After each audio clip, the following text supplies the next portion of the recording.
In 2016, California wife and mother Sherry Papini disappeared for 22 days. When she was found, she told authorities a detailed account of being kidnapped and tortured. Years later, in a stunning twist, Papini pled guilty to making false statements about what happened to her, setting off a media firestorm. Now, for the first time, Sherry Papini is telling her side of the story and revealing shocking new information. Sherry Papini, Caught in a Lie, an ID documentary event, Monday, May 26th at 9 on ID. Set your DVR.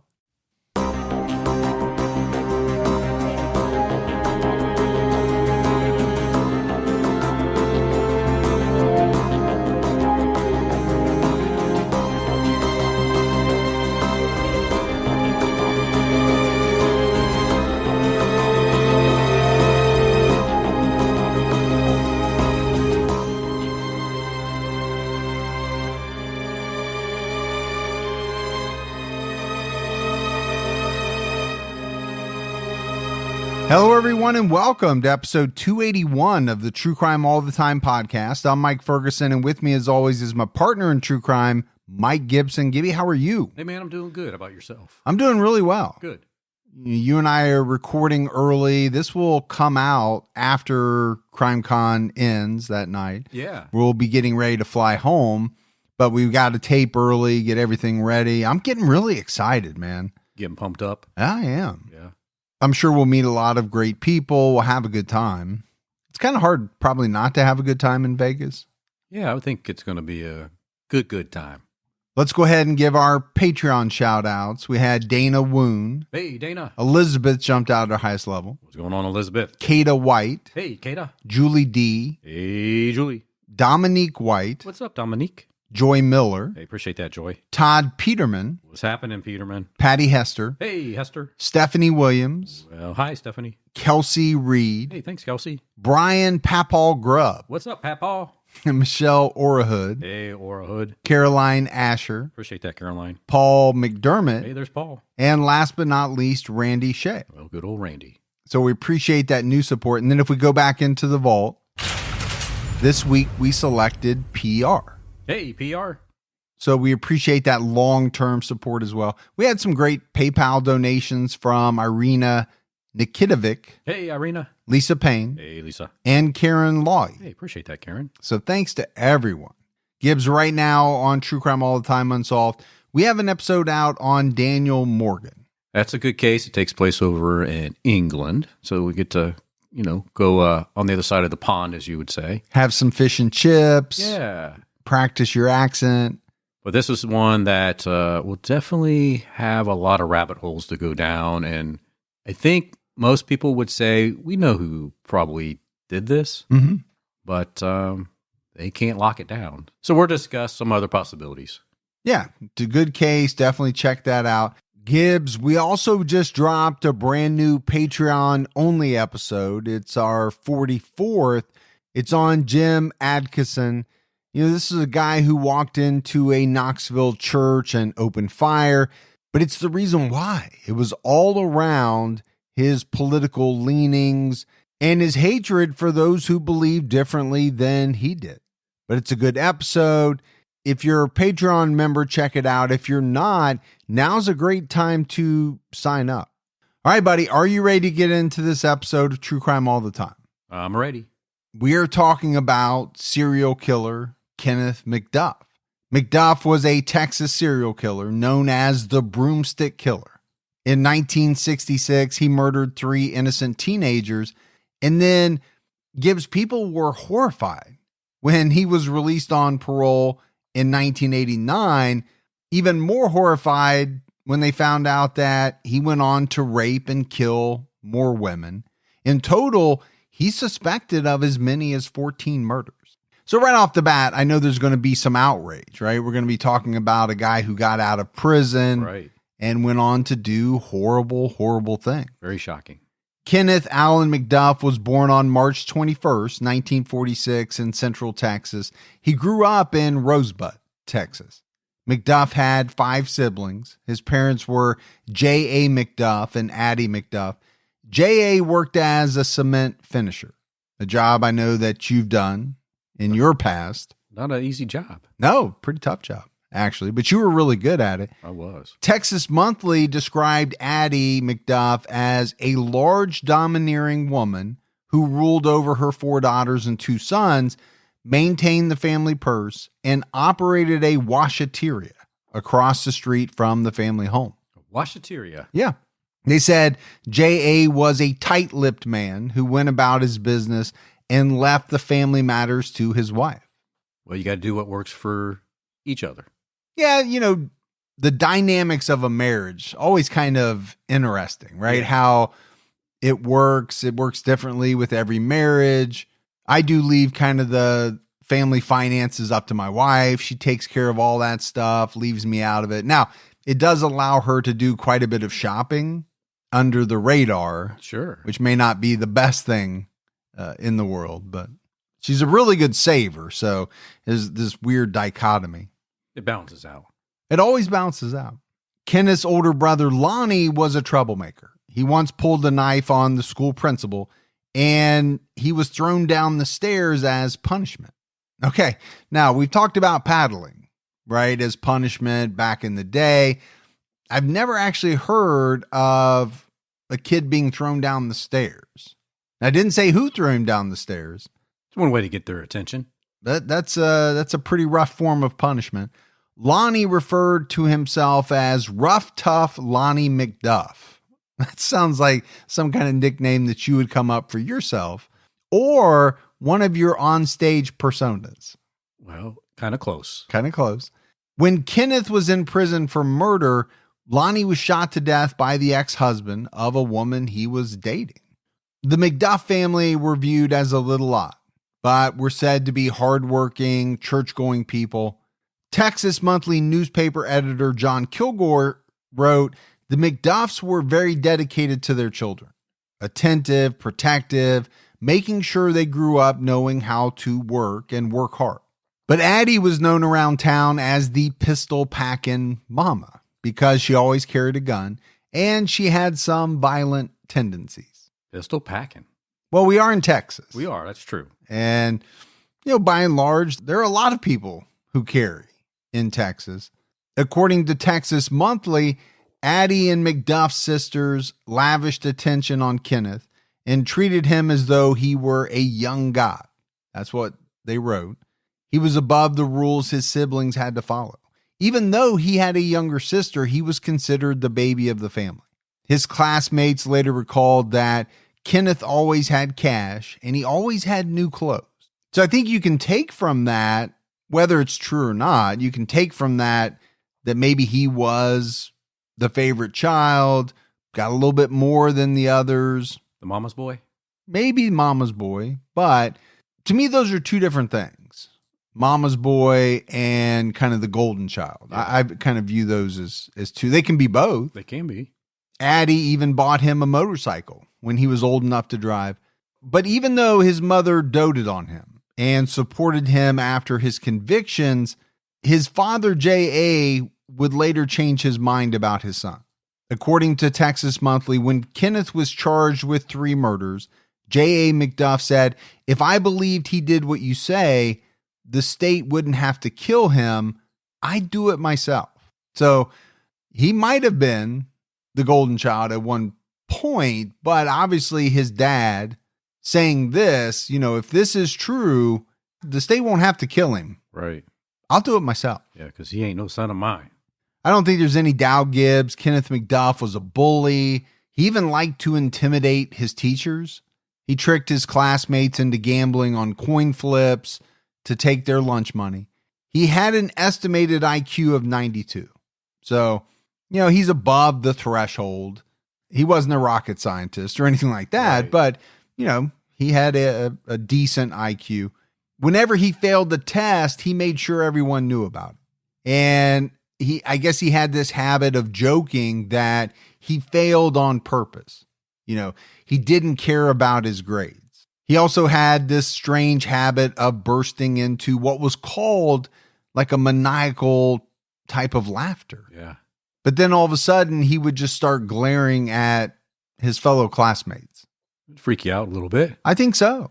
Thinking of like the Joker's laugh. Yeah. Like that movie with Joaquin Phoenix? Yes. Okay. Yeah, how he's laughing on the bus or the subway, just random laughter. And then all of a sudden it's super serious. Yeah. But I want to go back to the joking about the grades. Was that real? Did he not care? Or was he not able to keep up? He wasn't able to, get the grades. So that became kind of his go-to. His cover. Yeah.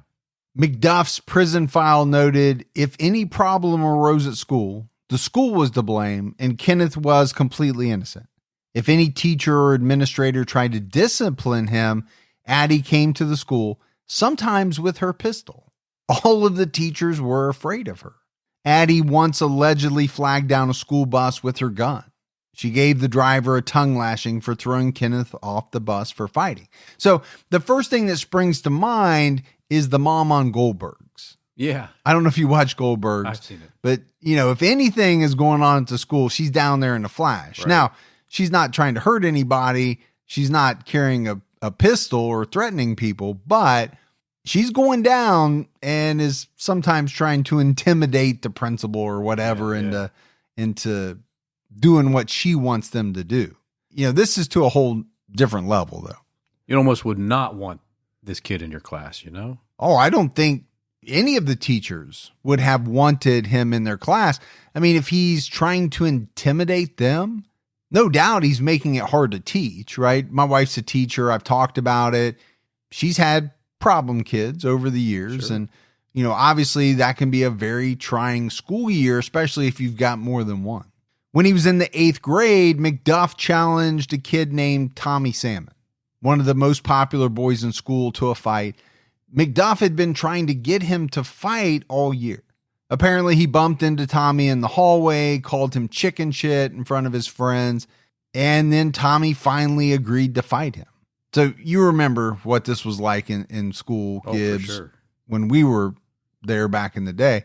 I don't know how much this happens nowadays, but, whenever there was word of a fight that spread around the school, it was like the biggest thing. Yeah. Everybody wanted to know what time it was. They wanted to be there. They wanted to see it. And that's essentially what happened here. But this fight only lasted a few minutes. Kenneth bit Tommy when Tommy got him in a headlock, but Tommy overpowered him and really kind of kicked his ass. And it was after this that Kenneth never bullied anyone else. A few months later, he dropped out and went to work with his father. So, did he think he was tough? Obviously, he must have. Right. But he got put in his place. He did. I mean, I think this kid kicked his ass. And I think after it, maybe he didn't want to show his face in school anymore. He's probably embarrassed. Well, I'm guessing he probably was, because who's going to be afraid of him on that level they were prior? They've seen him get his ass kicked. Well, and it wasn't like he got his ass kicked defending himself. Right. He's the one that wanted this fight. He egged it on. He was the aggressor. He was the aggressor. And then, he got his what handed to him. Then you've seen it in movies. You see when that bully, everybody's afraid of him, and then he has that fight, he loses, and then you see him the next day, everybody's like laughing at him. Yep. And yeah. His whole kind of demeanor changes. By the time Kenneth was a teenager, the local sheriff knew him pretty well. We talked about his brother Lonnie already. Lonnie was Kenneth's closest friend. He told his older brother everything. In the fall of 1964, Kenneth confessed to Lonnie that he had once raped a woman, cut her throat, and left her for dead. And Lonnie told him he should just forget about the whole thing. So there's a conversation most brothers don't have. No, I can't imagine too many have had that type of conversation. It really wasn't long after this that Kenneth was sent to prison for burglary. The rape and attempted murder were never reported to police. But in 1964, Gibbs, he must have been about 18 years old. So he's saying this happened before that. We don't know exactly how old he was, but he started pretty young with murder. On February 4th, 1965, Kenneth was convicted of 12 counts of burglary and attempted burglary. He received 12 four-year prison terms to be served concurrently. The sheriff thought that he was going to be in prison for a long time. There must have been a couple of other years tacked on because in total, the charges added up to 52 years. But because Kenneth was only 18, his sentences would run concurrently. So he got off lucky. Oh, yeah. And I mean really lucky because he was paroled on December 27th, 1965.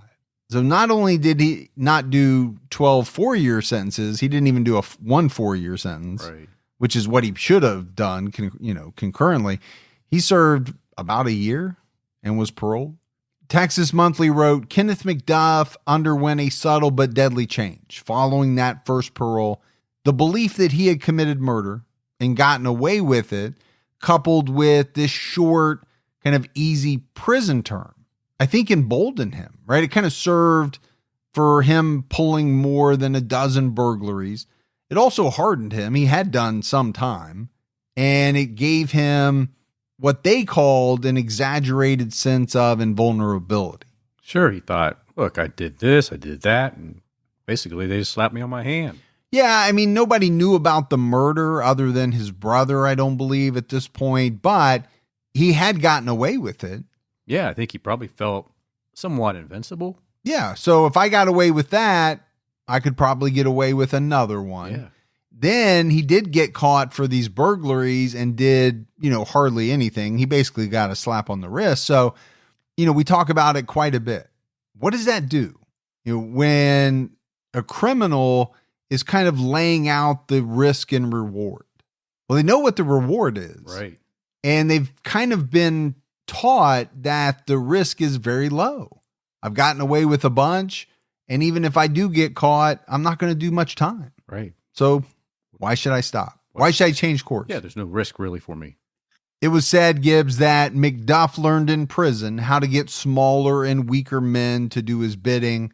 He used his skills to influence 17-year-old Roy Dale Green, who worked for J.A. McDuff. Green was mesmerized by McDuff's tales of having sadistic sex. McDuff bragged that he had raped and strangled several women. He allegedly told Green, killing a woman's like killing a chicken. They both squawk. That's stomach turning. It really is. That's how he thought. Well, I think it is how he thought, but it's stomach turning to think that, someone is going to say that and be proud about it. Right. Now, the flip side of that is now you have this 17-year-old kid who's mesmerized by this talk. He's seeing Kenneth McDuff as kind of a larger than life person. This guy's doing some of the things that maybe I want to do. Yeah, now he's being influenced, right? Yeah, exactly. On August 6, 1966, Kenneth McDuff murdered 3 teenagers. McDuff and Green worked all morning, pouring concrete at a construction site. After work, they drove McDuff's new Dodge Charger to Fort Worth. McDuff said he knew some girls in the area. They drove through Everman to drink beer and visit with friends. They picked up a girl Kenneth knew from church, and they dropped her off later that night. But McDuff wanted to keep driving around. So these 2 guys were driving around when they came across a car parked near a baseball diamond. McDuff saw a girl talking to 2 boys in a 1955 Ford. That girl was 16-year-old Edna Louise. Inside the car were 17-year-old Robert Brand, who was Edna's boyfriend, and 15-year-old Marcus Dunham, who was Robert's cousin. McDuff took a .38 pistol from under his seat and he walked over to them. He demanded that the boys hand over their wallets. He forced them all to get into the trunk of the car and he locked them in. But then he told Green, who was with him, they got a good look at my face. I'll have to kill them. So McDuff drove the Ford while Green drove the Dodge. McDuff stopped in a field. He ordered Edna to get out of the car. He told Green to lock her in the trunk of the Dodge. The boys begged Kenneth not to shoot them, but he did. He shot Robert twice and shot Marcus 4 times. Yeah, he wasn't joking. No, he wasn't joking around. He didn't want any witnesses. They backed the Ford up against the fence and they left the trunk open because it wouldn't shut. Then McDuff and Green drove away in the Dodge with Edna still locked in the trunk. They stopped at a dirt road about 11 miles away. from this field, McDuff forced Edna to undress. And then he and Green raped her several times. McDuff drove to another remote gravel road. Green watched as McDuff forced Edna's head to the ground and began choking her with a broomstick. He ordered Green to hold her legs down. After they killed Edna, they threw her body over a fence. They left and stopped to bury the boys' wallets and throw away their underwear.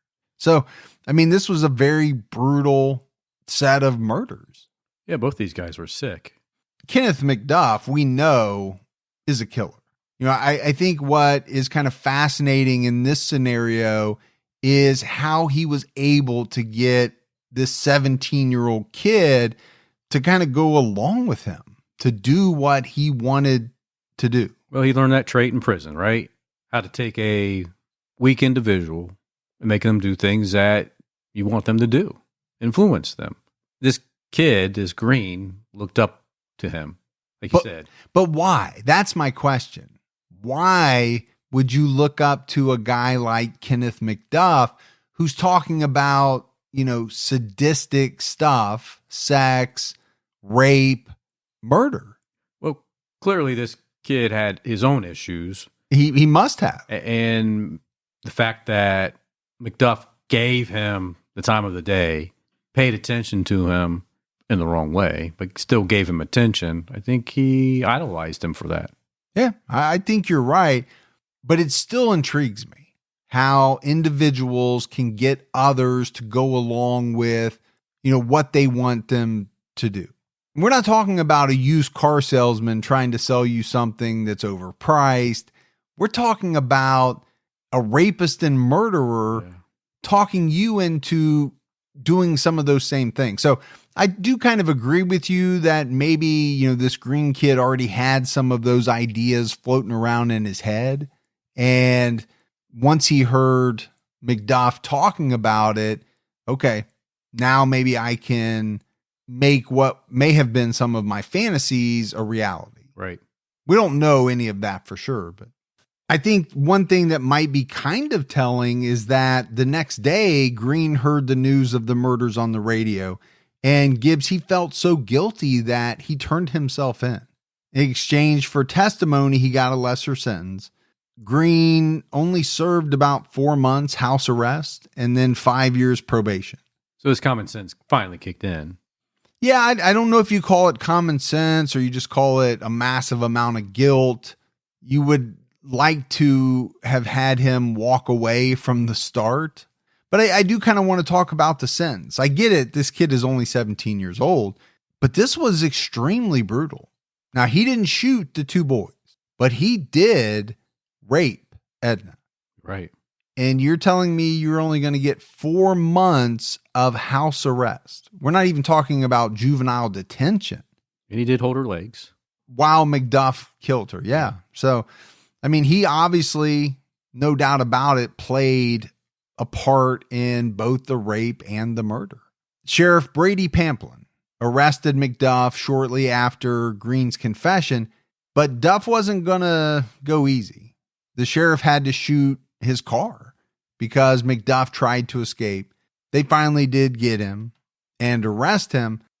Oftentimes it can be very hard to see the light at the end of the tunnel when you have high interest debt. And sometimes it can be even harder to ask for help. That's where Upstart comes in. Saying goodbye to high interest credit card debt is one of the first steps towards financial independence. We've all been there. You get hit by an unexpected expense or bill. When that happens, it can feel like the weight of the world is coming down on you. Luckily, Upstart is here to help. Upstart-powered personal loans can help you pay down high-interest debt, all online, with simple and easy-to-understand payment terms. Upstart doesn't look at your credit score alone. Upstart's model considers other factors like your income, employment, and other information provided in your loan application to find you a smarter rate. You can check your rate rate in minutes for loans between $1,000 to $50,000 without impacting your credit score. You can even receive funds as fast as one business day after accepting your loan. Don't wait and check your rate today at upstart.com/TCAT.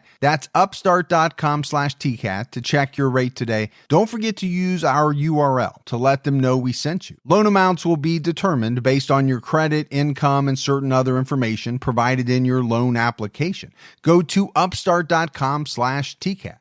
Don't let allergy season slow you down. Get common allergy meds for as little as $15 with GoodRx. So you and your family, pets included, can stop allergy symptoms before they start. GoodRx is free and easy to use. Just search for your prescription on the website or the app, compare prices, and get a free coupon to show your pharmacist. Save at over 70,000 local pharmacies nationwide, including Walmart, Walgreens, CVS, Publix, Kroger, and many more. Check GoodRx before every trip to the pharmacy to save up to 80% on both brand and generic medications. And did you know GoodRx rewards you for saving money too? Join GoodRx Rewards today and earn points every time you use a coupon. Remember, GoodRx is not insurance, but works whether you have insurance or not. And it could be your insurance copay price. I've been using GoodRx for years, and I can't tell you how many times I have saved money even with my insurance. Stop allergies before they start and save big on allergy medications this season with GoodRx. Go to goodrx.com/TCAT. That's goodrx.com/TCATT. McDuff's trial began on November 7th, 1966. Addie McDuff hired a lawyer and showed her support for Kenneth throughout the trial. She said that Sheriff Brady Pamplin had it in for her son. She told reporters at Texas Monthly that Kenneth was with a girl from church at the time of the murders, but he was willing to risk the death penalty to spare her reputation by not giving information about her. She said, he's too good for his own good. Well, there's a mother's love right there. Not willing to see what's right in front of her. Well, that's a mother's love with rose-colored glasses. Right. Because I'm assuming she got that information from Kenneth, right? He told his mom, hey, it couldn't have been me. I was with this girl from church. I'm a good church boy.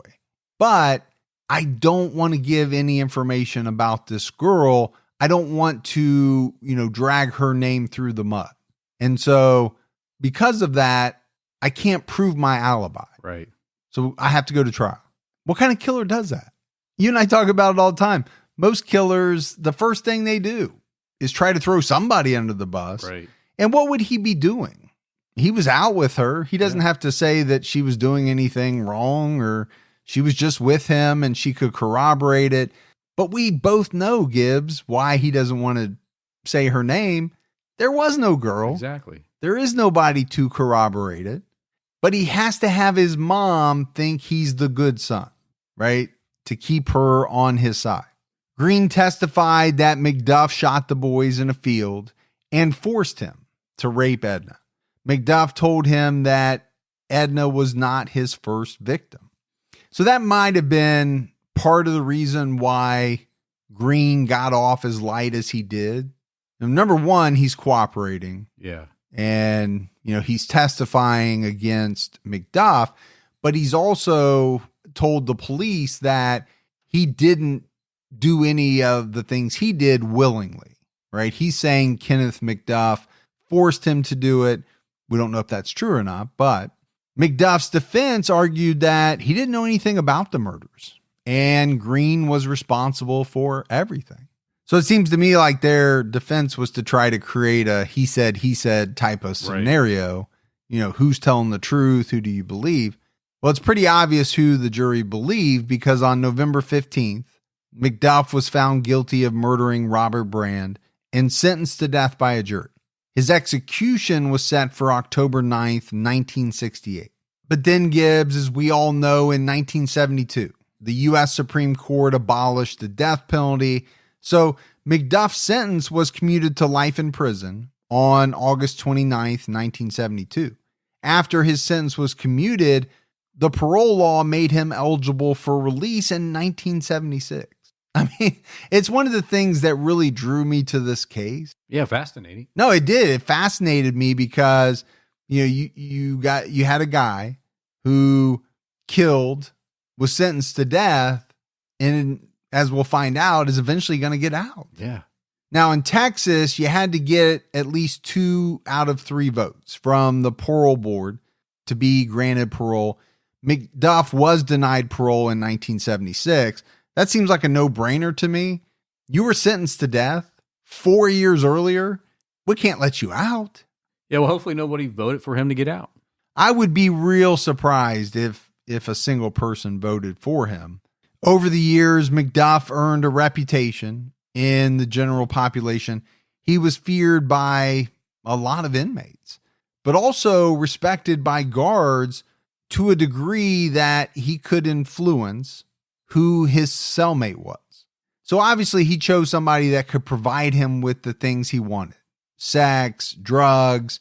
And it was said that he regularly stored drugs in a red balloon that was inserted in his rectum. Rectum damn near killed him.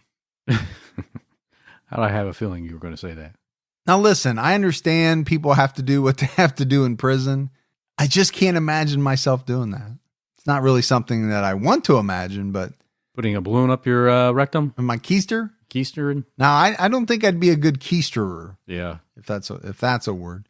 So he's doing all of this stuff, but he also enrolled in correspondence courses to impress the parole board. So you can just imagine he's sitting there, doing his work, right, at a table. All the while, he's got a bunch of drugs, balloons up inside of his bum.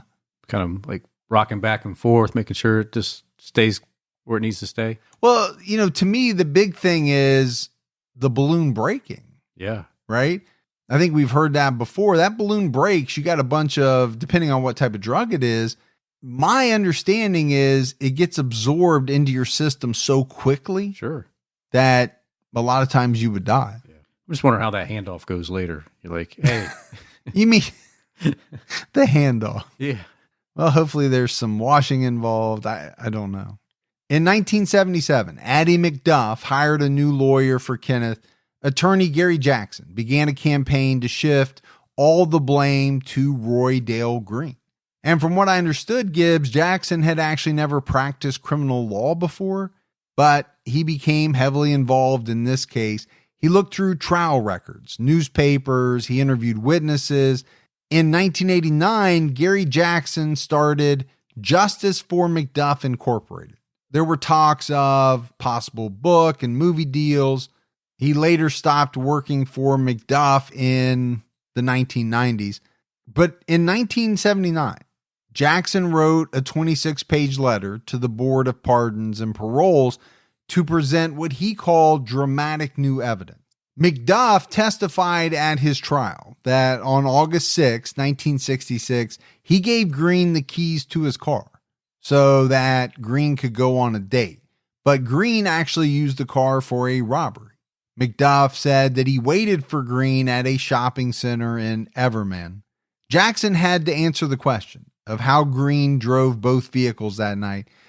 What he did was he came up with a theory that Green and the teenagers met earlier that night to drink in the field where the boys were found. Green left the Dodge behind and drove the Ford to buy more beer. They drank together at the location where Edna was found. Green forced them into the trunk and raped Edna.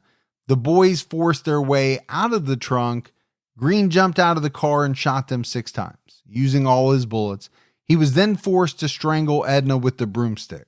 He left her in the road and then drove the boys' bodies back to the field. He picked up the Dodge and then drove to get McDuff. And I think what was interesting about this scenario, Gibbs, is that it put the murders in another county. Yeah. Different or out of the jurisdiction that prosecuted McDuff. So, this guy is concocting or, weaving together a story. It didn't work. It failed. In 1979 and 1980, McDuff only got one of the 2 votes that he needed for parole. So, we're still not that far on, right? 72 to 79, 80, that's 7-8 years. Right. One person voted to parole this guy. Yeah, and this guy was supposed to be put to death. In 1980, Gary Jackson alleged in a writ of habeas corpus incidents of jury misconduct and tampering. Now, this rumor had surfaced back in 1966. A juror was accused of carrying a flask into the dorm where the jury was quartered. Another story alleged that the sheriff came to the dorm and told jurors about another crime McDuff was suspected of. Bailiff Rosemarie Anderson leaked this story to the Fort Worth Press. And then apparently she fled to Arizona because she claimed the sheriff threatened her for speaking up. Gary Jackson ended up finding Rosemarie Anderson, and he put her statement in an affidavit. In 1981, Kenneth requested to be interviewed by parole board member Glenn Heckman, who was appointed by the governor in January 1980. When they were alone, McDuff said, "If you can get me out of this pen, I guarantee that $10,000 will be left in the glove compartment of your car. I know you're the governor's man. Word is, I get your vote, I'm out of here. My family's got the money." Heckman said he would think about it. Then he went to the DA to report McDuff. It's a little bribery, huh? Sure. Yeah. A little bit. I mean, $10,000 is nothing to sneeze at in 1981. What can I do for you to get me out of here today? What I think that shows you, Gibbs, is how important it is to have extremely honest people in those types of positions. Absolutely. It's actually something that I've really never thought about before. Now, this is a very small parole board. There's 3 people to vote. Yeah. You need 2 of those votes. I mean, how many bribes do you think that these people were offered? I'm guessing they seen their fair share. And then you wonder if any of them, crossed the line and took any of those bribes. I'm not saying they did. I'm not trying to indict anybody, but you have to ask the question. It's a very kind of sensitive position where, a family, a loved one, a mom, a dad, a business associate, if you're in some kind of racket, yeah, they're going to do just about anything maybe to try to get their loved one out. Sure. There was a movie with De Niro in it where he played like a parole officer, somebody that made the decision, and Ed Norton wanted to get out, and he had his girlfriend seduce De Niro to get his vote. What was that movie called? I don't know.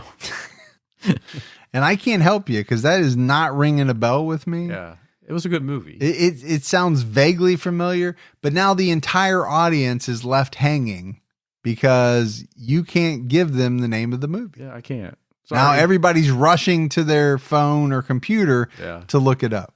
And I will get 1,000 emails saying this is the name of the movie. Thank you, Mr. Gibson. Hey, you're welcome. In 1982, McDuff was convicted of bribery after he offered the $10,000. He got 2 years added to his sentence, but he already had 2 years of good time credits. So essentially, it was a wash, right? This additional sentence had no effect on his overall time in prison. So he probably said, you know what? Let me try this out. What do I got to lose? Well, again, we go back to risk and reward. Also, think about it. A guy that goes from death row to now earning good time credits. McDuff got an evidentiary hearing in 1982, but the court didn't find his evidence credible. He wrote his own letters to the appeals court in Austin to allege that his trial judge accepted $750,000 from the mafia. I have no idea where he came up with that one, but it seems extreme. I guess he was just out to try whatever he could. Yeah. He came up for parole in both 1984 and 1985, again, receiving 1 vote each time. I didn't realize that people came up for parole every year. I know it varies by state and it varies by time. It changes. It has changed over time. It was around this time, though, that Texas was passing tough on crime laws. But at the same time, they didn't have the prison space to accommodate new inmates. A federal judge ruled that overcrowding was unconstitutional and took control of Texas prisons. State officials increased good time credits. They began releasing more inmates on parole and paroled some inmates before they even went to prison. Imagine that. All right, we're going to sentence you to 20 years, but you're going to be paroled today. Before you ever get there? Yeah. So from what I understand, Texas prisons were so overcrowded that they were forced to release inmates like Kenneth McDuff. It just drives me crazy. Wasn't there some type of checklist or checks and balances? Well, this is definitely not somebody we want back on the street. He was sentenced to death, but we got rid of that, so he's got to stay here for the rest of his life. You would think. In 1988, Kenneth received 2 out of 3 votes from the parole board, but the approval was rescinded when the board got new information. But then just the next year, in 1989, he was granted parole, and he was released on October 11th, 1989. I bet his mama was happy. I'm sure his mom was happy. So what did he do? 17 years? A guy that was on death row, didn't get a new trial, didn't get, his conviction overturned, ended up doing 17 years. For 3 murders. 3 murders and a very brutal rape. Sheriff Larry Pamplin made a statement on the day that Kenneth was released. He said, "I don't know if it'll be next week or next month or next year, but one of these days, dead girls are going to start turning up. And when that happens, the man you need to look for is Kenneth McDuff." Well, he was a very smart person. And he's going to turn out to be very, very correct. Once the temps start rising, I realized I was back in the same worn out rotation. Same tank, same shorts, same everything. So I gave my daily uniform an upgrade with Quince. Their pieces are easy, elevated, and somehow make me feel more put together without even trying. Like they're 100% European linen shorts and dresses from $30. Luxe swimwear, Italian leather platform sandals, and so much more. The best part, everything with Quince is priced 50 to 80% less than what you'd find at similar brands. By working directly with top artisans and cutting out the middleman, Quince gives you luxury without the markup. And Quince only works with factories that use safe, ethical, and responsible manufacturing practices and premium fabrics and finishes. I'm getting ready to stock up on shorts for summer from Quince, and I know they're going to be amazing because everything I've ordered has been of the highest quality, and the prices are amazing. Treat your closet to a little summer glow up with Quince. Go to quince.com/TCAT for free shipping on your order and 365-day returns. That's QUINCE.com/TCATT to get free shipping and 365-day returns. Quince.com/TCAT. The city of Rosebud was terrified when they heard that McDuff was coming back. Apparently, Gibbs, he had sworn to kill 1 person for every day he spent in prison. So, not surprising, right? That this town, this is going to be on edge. This is the town where he had terrorized his fellow classmates. So, that those people, his childhood enemies, were very fearful that they were going to be on his hit list. Right. But for a few months, it seemed like McDuff was a changed man. He got a job at a gas station. He didn't act on his threats to kill anyone, but he wasn't reformed by prison. He was convicted of several parole violations, including public drunkenness, assault, and a DUI. But there was nothing about, sending him back to prison. Where were they going to send him? They're overcrowded. Yeah, and maybe that played into it. I don't know. In July 1990, McDuff was arrested for making a terroristic threat. He said some racial slurs to a group of black teenagers in downtown Rosebud.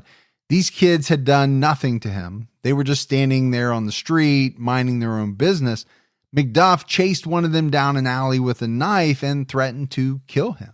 Texas Monthly wrote that at his hearing, McDuff spewed forth his loathing for blacks with such intensity that Gary Jackson had to shout at his client to prevent him from doing additional damage to his claim of innocence. So this is a guy that you would assume would rather not go back to prison. Right. But yet he can't stop himself in a court proceeding from making a bunch of racial slurs. Because he's a dumbass. Well, he is a dumbass. I think that's the best word for it. But this did cause him to return to prison for a parole violation on October 11th, 1990. Falls County, though, chose to drop the charges because witnesses were reluctant to testify. The DA wrote to the parole board to let them know that Duff was a, quote, continuing menace and the most extraordinarily violent criminal ever to set foot in Falls County. This is what they wrote to the parole board. That's a big statement. But I'm not shocked that the teenagers decided not to testify. I'm sure they were scared to death. Sure. Knowing his history. This is the boogeyman. Yeah. Everybody in the county's talking about, oh, they let McDuff out. Right. Now McDuff is threatening you and you're going to get up on the stand. They're like, that's okay. That's a tough decision. His attorney, Gary Jackson, filed a motion to have McDuff's parole reinstated. The board never made a formal decision. Instead, a hearing officer decided to release him. So McDuff was released on December 6, 1990. He was essentially there for like 2 months, Gibbs.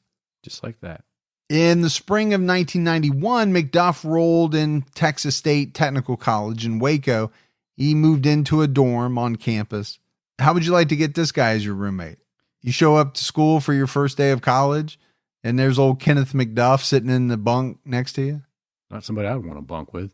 Not to mention, by this point, he's like 45 years old. Right. So, first of all, you got the 45-year-old guy. And then at some point, maybe you do a little background check and figure out that this guy's the devil. Be a little scary. But hey, maybe he taught his roommate how to keister something. But you don't need to keister something in college, do you? Well, maybe he thought he needed to keister something. Oh, okay.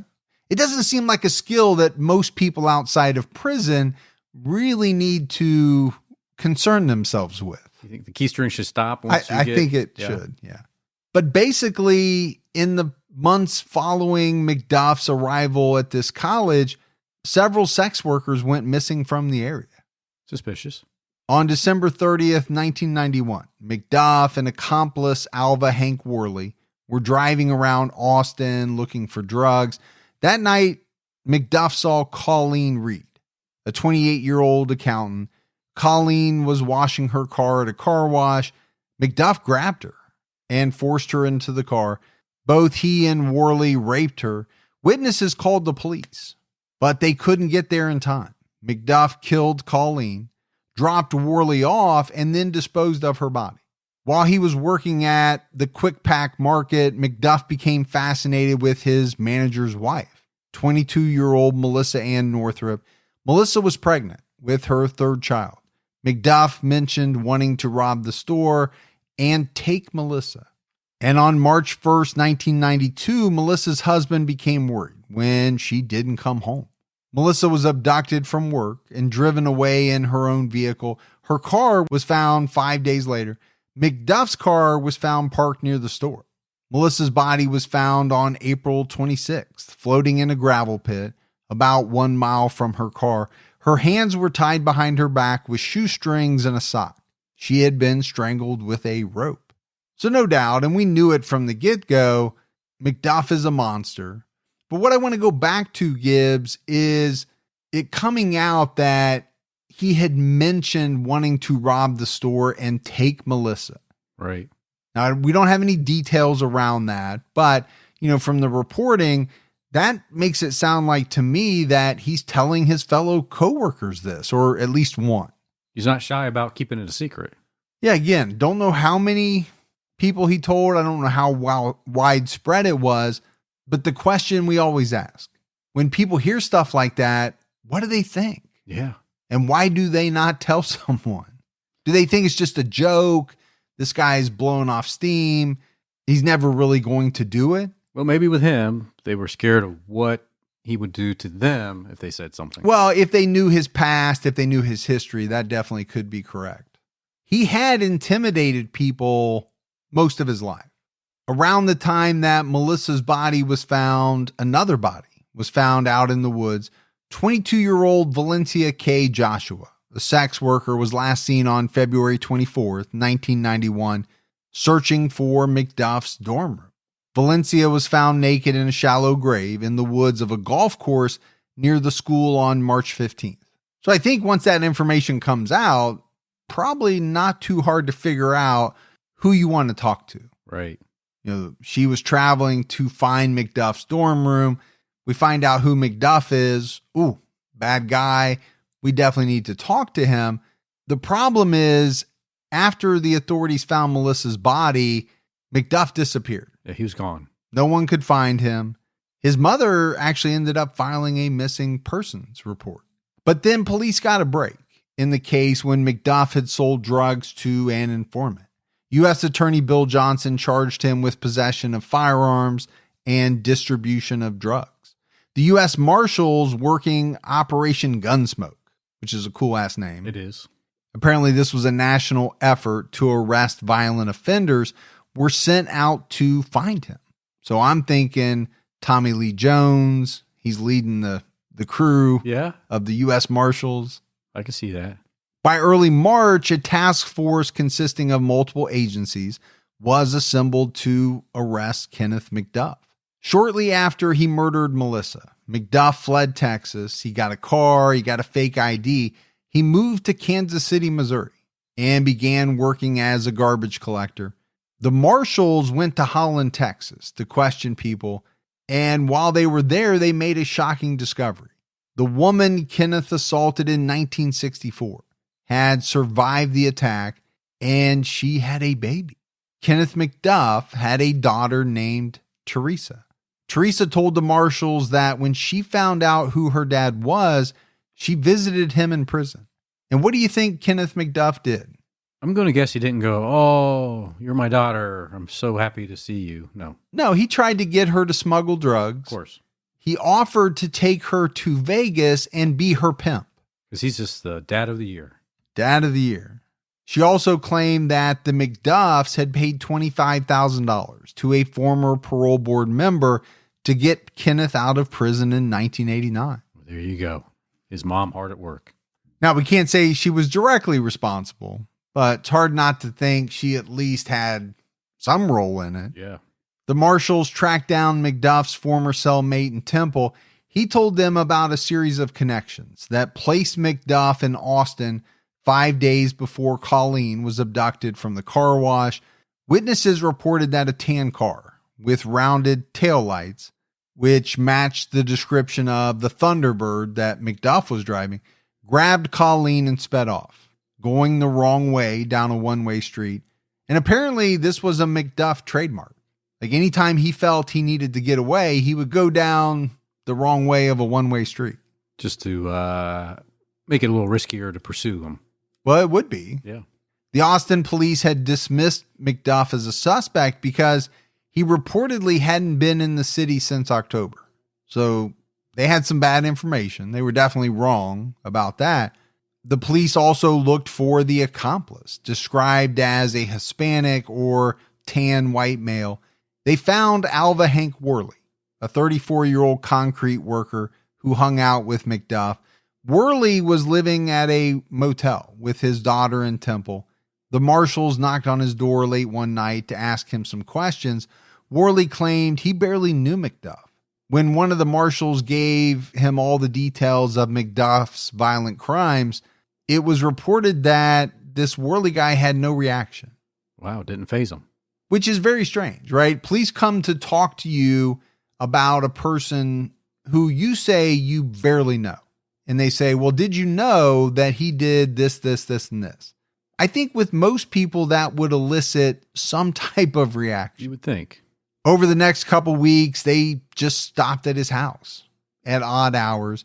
On the fifth visit, one of the Marshals told Worley that he was helping a man who killed a girl just a couple of years older than his own daughter. He told Worley to picture what happened to Edna happening to his own daughter. And that was what it took, Gibbs.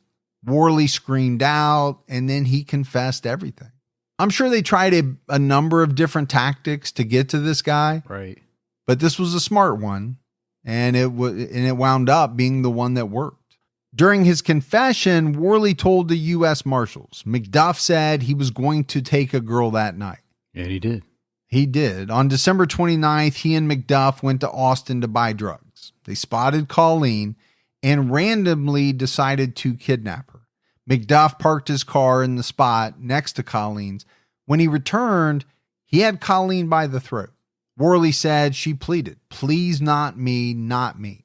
McDuff put her in the back seat, and Worley kept her under control. A few miles out, they switched spots, and McDuff raped her while Worley drove. Later, they switched again, and Worley raped Colleen while McDuff drove. On a narrow dirt road near his parents' home, he stopped and raped Colleen again. Worley said that Colleen begged him, "Please don't let him hurt me anymore." McDuff grabbed her by the back of the neck and threw her into the trunk. When Worley asked what he was going to do, McDuff said, "I'm going to use her up." That's a scary, scary statement. It really is brutal. The police believed McDuff buried Colleen in a field a few hundred yards from his parents' house. McDuff was profiled on America's Most Wanted on May 1st, 1992. On May 4th, a viewer called the tip line to report McDuff. The viewer said that McDuff was posing as a garbage collector named Fowler in Kansas City, Missouri. McDuff was pulled over at a garbage stop and arrested just a few hours later. So you and I have talked about America's Most Wanted for years. I think for many of us, if it didn't kind of start our true crime fascination, it definitely helped fuel it. Sure did. It was such a good show, man. And I forget the number of individuals that it helped apprehend, but not only was it giving you facts about individuals, involved in crime and kind of, fueling our fascination about who these people were, but it was also a good show in that it was making a difference. And how many shows actually do that? Sure, it was putting awareness out there. And helping, put away bad people. I remember when the ratings started to dip and Fox wanted to take it off the air, there was a huge outcry from people. And I think they kept it on, a little while longer. McDuff's trial for murdering Melissa Northrup began on February 2nd, 1993. On February 18th, he was convicted of capital murder and sentenced to death that same day. Just a couple weeks of trial, pretty fast. Yeah, it didn't take too long. But you really got to think about this guy. Think about this case, right? Convicted in the 60s of murder, given a death sentence. He escapes that. Now we're in the 1990s. He's killed more people, is convicted, and gets another death sentence. And I don't know why that fascinates me so much. I think part of it, Gibbs, is that I feel as though he won the lottery. Not only was he taken off of death row, he was paroled. Sure. You would think coming out, you would be like, I won the lottery. Right. And I'm going to live my life to the fullest. I'm going to do everything I can do not to go back to prison. The problem is, it's not how some of these people think. No, he messed up early on and went back for a short period of time and then was released again. And yeah, they just don't stop. They don't think any other way. Maybe they don't know how, maybe they don't want to. I'm sure it varies from person to person, but it always fascinates me how they can't view it as a new lease on life and live it to the fullest. Now, maybe in their mind, they are living it to the fullest, and that's a pretty sick thought. Maybe that's how he thought about that, right? Yeah, it could be. And this time I'm not going to get caught. I'm just going to do things differently. Yeah. Yeah. But he should never been out in the first place. No, I agree. At his 1994 murder trial for Colleen Reed, McDuff called Worley a liar, saying, "The only reason I went to Austin was to rob the big-time drug dealers. Worley wanted to abduct a woman off the street. I told him no." Okay, this is how many times he's tried to point the finger at someone else. At a certain point, you become the common denominator, right? it can't be everyone you associate yourself with wants to murder people. Right. And you just happen to be the voice of reason, but yet you're there. Why wouldn't you leave? Right. Obviously, anybody can see through that. On February 23rd, 1994, McDuff was found guilty of capital murder, aggravated sexual assault, and aggravated kidnapping of Colleen Reed. McDuff was sentenced to death once again on March 1st, 1994. So 2 years, 2 death sentences. After the trials, papers republished earlier information from law enforcement. Missouri and Texas authorities announced McDuff was a suspect in 8 murders, ranging from 1989 to 1991. 43-year-old Trudy Darby went missing on January 19th, 1991 in western Missouri. Her body was found on January 21st. 31-year-old Cheryl Kinney disappeared on February 27th, 1991 from Nevada, Missouri. 28-year-old Denise Mason was found on Old Manor Road on January 17th, 1990 in Travis County, Missouri. 29-year-old Seraphia Parker was found on October 14th, 1989 in a field of grass near Temple. She had been strangled and beaten. Seraphia was murdered just 3 days after McDuff got out of prison. That's a scary thought. That's really scary. We just talked about a guy like this, you would think would want to relish being on the outside, but yet there's a distinct possibility he murdered this woman 3 days after getting out of prison. Yeah, he had no control. Vernia Blunson was a homemaker and a mother of 2. She left home on July 19th, 1991 while her husband was showering, and she was never seen again.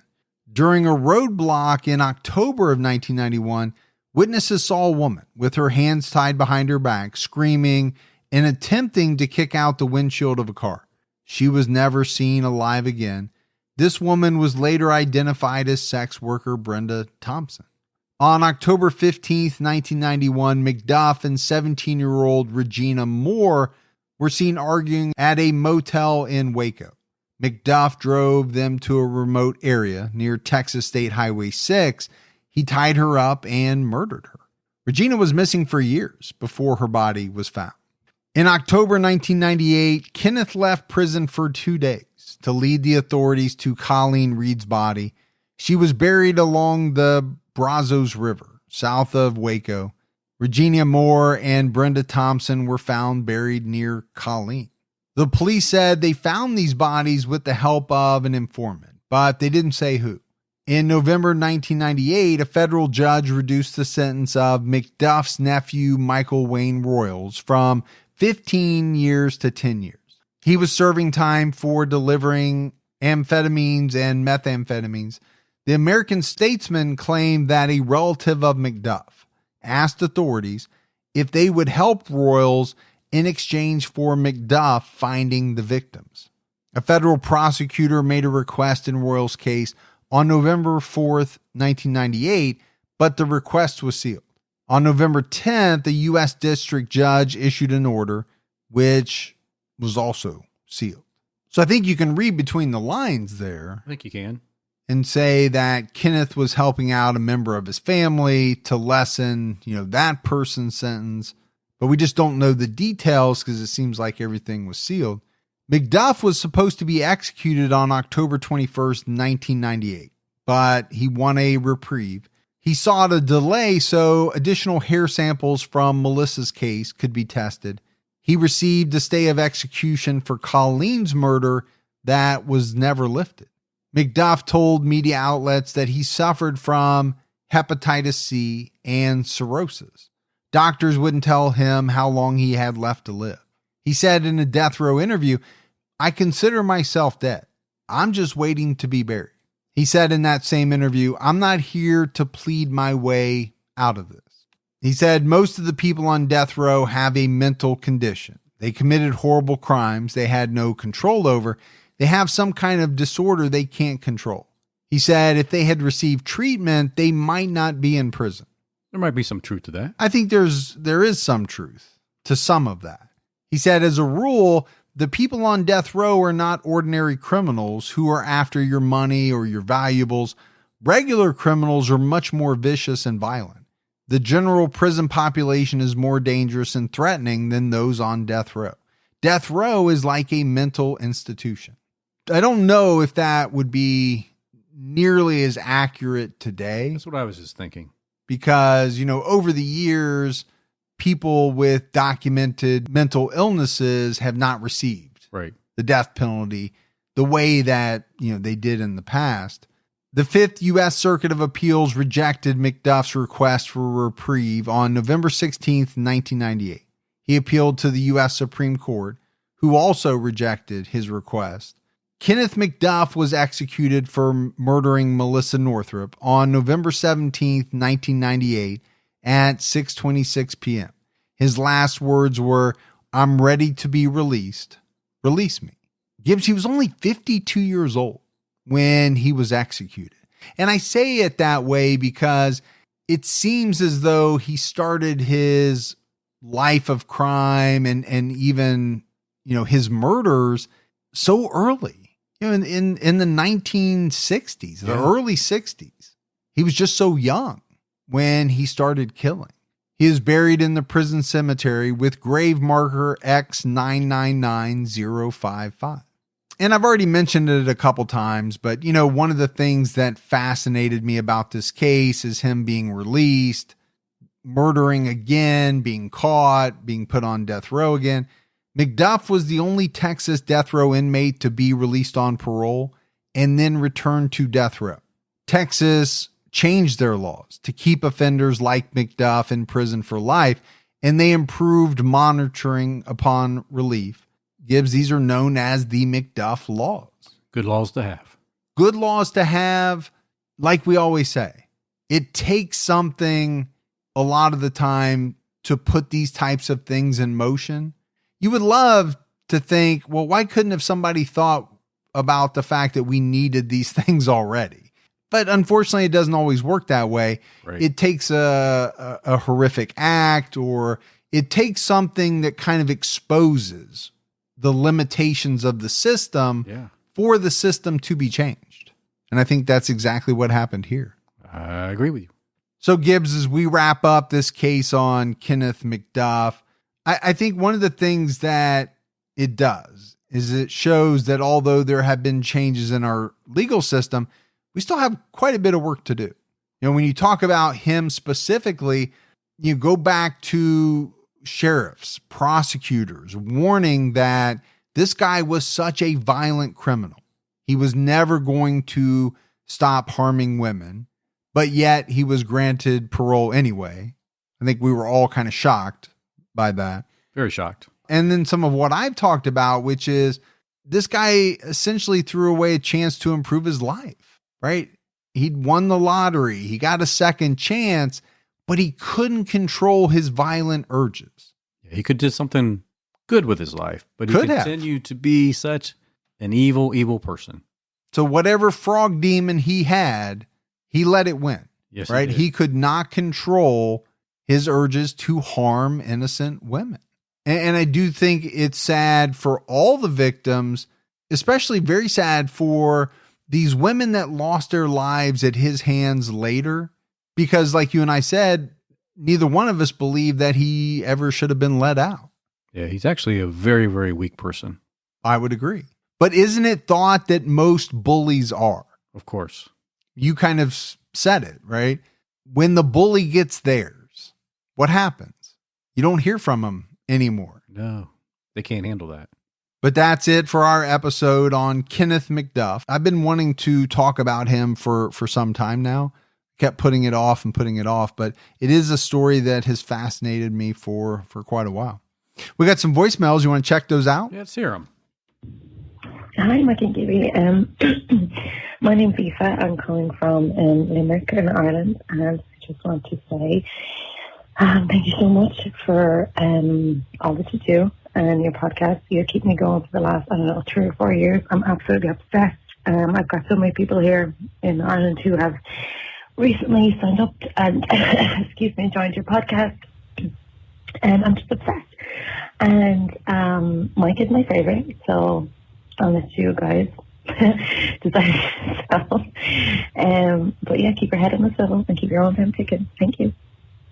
That's awesome. Yeah, it is awesome. And you know me, Gibbs, I'm a sucker for an Irish accent. Love them. You always have been. Always have been. Hello, this is so exciting. So I have listened to every episode of TCAT. I still haven't brought myself to listen to Unsolved. Oh, yeah, my name is Sarah. I live in Connecticut. I work overnights as a baker at a donut shop, so you guys keep me company all night long. I will probably end up starting Unsolved soon just because waiting a week for each episode is sometimes torture. That being said, though, if you do play this voicemail, would you play it on TCAT and not Unsolved? Just because I don't know if I'll hear it. But that being said, you guys do an amazing job, and I know I appreciate everything you guys do and all the hard work. I tell people about the podcast all the time. And yeah, thank you guys so much for everything you do, and keep your own time ticking. Bye. Hey, I wonder what a TCAT donut would look like. I don't know, but I'm also a big sucker for donuts. I know you are. Man, I love a good donut. You are the donut king of Ohio. Yeah, you really like those glazed. I also like a caramel with like nuts on the top. Oh yeah, I get fired up for something like that. You can't go wrong with caramel. Yeah, caramel anything or caramel or caramel or that. Caramel. I think that's the one way most people don't pronounce it. Caramel. Leave it to Gibby to come up with a way that you can say a word 15 different ways, and he comes up with the one way that most people don't. You never know. So I'm Faye from Amherst, New York, which is a little bit outside of Buffalo. And I just really wanted to let you guys know that I think you guys are adorable. Like, I'm 18, so I know you're old enough to be my dad. But the way you just like talk about crime, and all of a sudden you talk about Daniel Day-Lewis, like it's just really, really endearing. And I just want to let you guys know that. Anyway, have a great day. Amherst. So it's probably not spelled like you would read Amherst because it's New York, right? I'm pretty sure it's Amherst. Yeah, I bet it's not. I don't know. It's probably spelled like AHM. Okay. So, because you know how why don't you just have another caramel and sit there and and write it out? Yeah. But the one thing that I have noticed, Gibbs, over the years is that as we've gone on, our audience has gotten younger and younger. Now we've gotten older and older. Yeah. But we do have a lot of 18, 20, 22-year-olds listening to the show now. It's very cool. And I'm totally fine with being the dad figure. And sure. And, I've got girls that age and giving out the facts and the advice, keeping your head on a swivel. I'm cool with that. We just have a full spectrum. Yeah, absolutely. We had one thing in the mailbag. Our friend Denise sent us in some things to help us keep going. Yeah. Airborne, some vitamins. She just wants to make sure that we stay healthy so that we can keep putting out the podcast. And I appreciate that. We do. It's important. Yeah. All right, buddy. That is it for another episode of True Crime All the Time. So for Mike and Gibby, stay safe and keep your own time ticking.